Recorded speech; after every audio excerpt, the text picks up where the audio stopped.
Casey Neistat. Everyone's watching Casey Neistat these days. I used to watch Casey Neistat a whole heck of a lot. Super great videos, top quality videos, man. That guy bangs them out so consistently, and the quality of them is like Hollywood material, Hollywood quality. A really cool guy, definitely. One thing that happens though when you watch a lot of Casey Neistat is that you get so used to the high quality of the videos that when you think of making your own videos, you just want to make yours as high quality, which I think is great. You know, it can hold you to a higher standard. But some people let that paralyze them and they think, oh, I won't make a video unless it's super high quality. And that stops people dead in their tracks, man. It stops people from people going out in the world like I am right now with my Canon G7X, the same camera that Casey uses, and it stops them from just spreading their message. It stops people from expressing what's on their mind or what's on their heart. And if you're not expressing what's on your mind, not expressing what's on your heart, then you're holding it in and you're gonna suppress it. And suppression turns to depression, and depression turns to disease, and disease turns to disintegration. So the opposite of suppression is expression. Get your message out there, guys. Start making the YouTube videos often. Start making them regularly. And don't worry about the shiny quality. Just put it out there. You'll be amazed at what you get back. You'll be amazed at what you get back. And yet at the same time, you won't really care what you get back. Like, I read through the comments, but to be honest, to be completely honest with you, the comments don't really ever affect how I feel. It's me putting out the video that affects how I feel. It's the expression that makes me feel really good and fulfilled. Getting comments back, to be honest, they make me almost feel kind of empty. Everyone's saying, oh Ted, thanks for your video, thanks for this, thanks for that. And it doesn't really affect me much at all, because I've already done my job of just putting out the video. Whatever you guys say in return, maybe it's good for insights, it's good for analytics, so I can see what you guys want me to talk about. But it doesn't really affect how I feel. The thing that most affects how I feel is me putting out this content. It's the act of doing it. It's not the feedback I get in return. So if you're worried about people saying, oh, your video's not good enough, well, guess what? You're not even gonna care when people say that. You're not gonna care when people tell you that your video is shit. You're not gonna care when people tell you your video was awesome either. So don't think that you've gotta put out Casey Neistat material in order for you to get that good feedback that you think that you want. You don't even want good feedback. You don't even care about negative feedback. You just care about putting out the content. Trust me. Start putting out the content and you'll see. When you start putting out content, you're gonna be outside the box.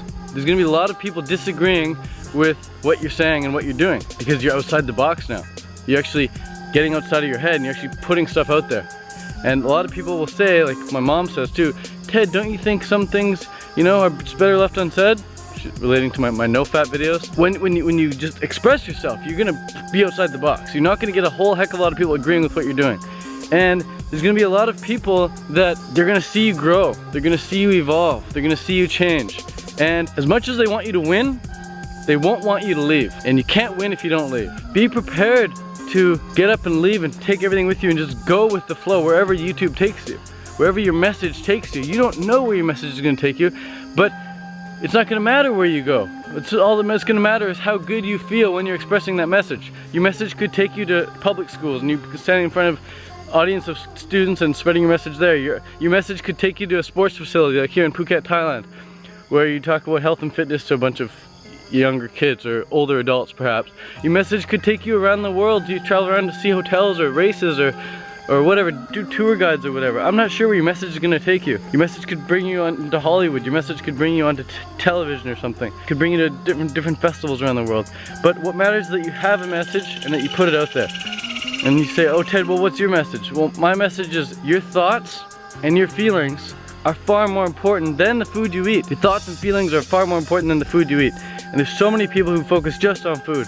But you've got to get your thoughts right if you want to get your feelings right. It doesn't matter what you're eating if you're feeling like shit. It doesn't matter if you're eating the best food in the world and you feel like shit. The only thing that matters is that you don't feel like shit anymore. The only thing that matters is that you feel awesome.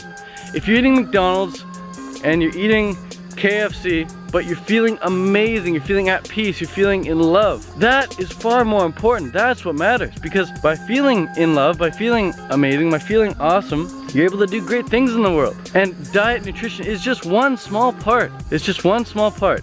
But what ends up happening, thankfully, is that when you feel really awesome, when you feel really great, when you feel very at one and at peace with everything, you'll naturally just stop eating these beautiful animals. You'll just naturally stop. You don't need someone to tell you, hey, stop eating animals. That's not right.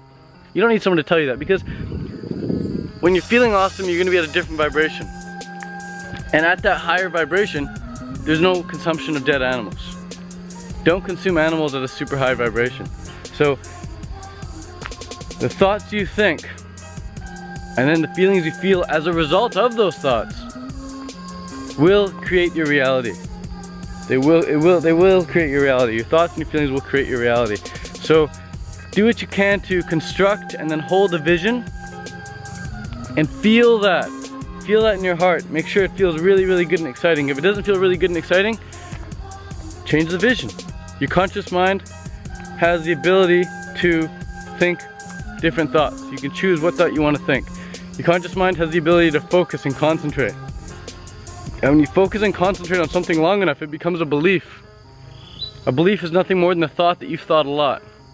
A belief is nothing more than a thought that you have thought a lot. So you create this vision, you create this thought, you create this idea, and you hold it in your conscious mind until it gets imprinted in your subconscious mind through repetition and through emotion.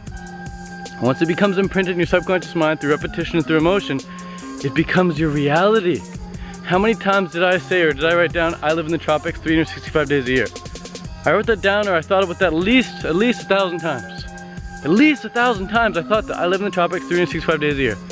I live in the tropics 365 days a year.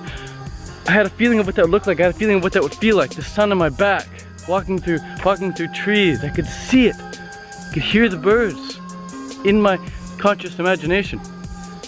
And because I thought about it and visualized it and felt it for so long, it went into my subconscious mind. Next thing you know, I was buying a plane ticket without even realizing it, going to Bali, going to Thailand, going to Laos, going to Malaysia.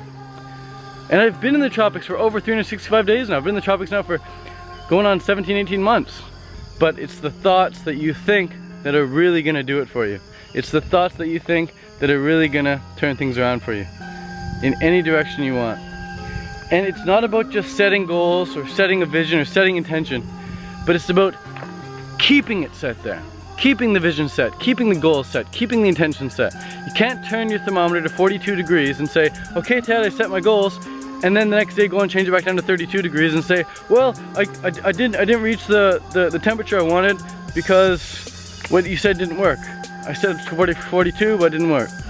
And I'm here thinking, well, did you keep it set at 42? And they say, well, no, it's back down to 32 because I tried to set it at 42.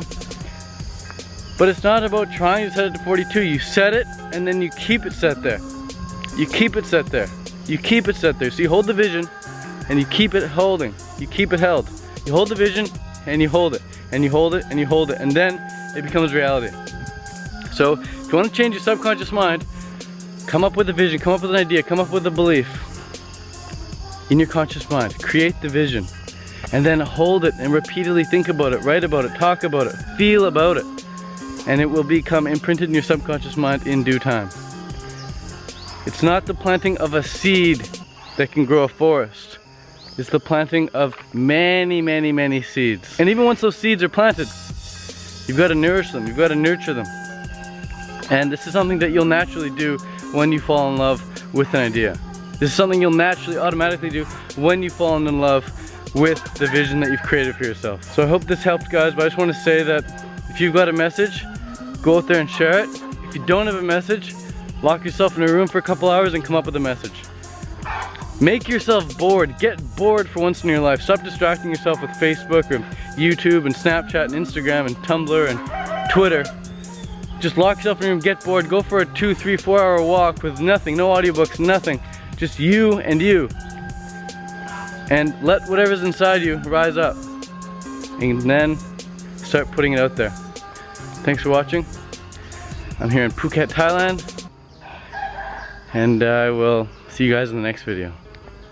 Adios.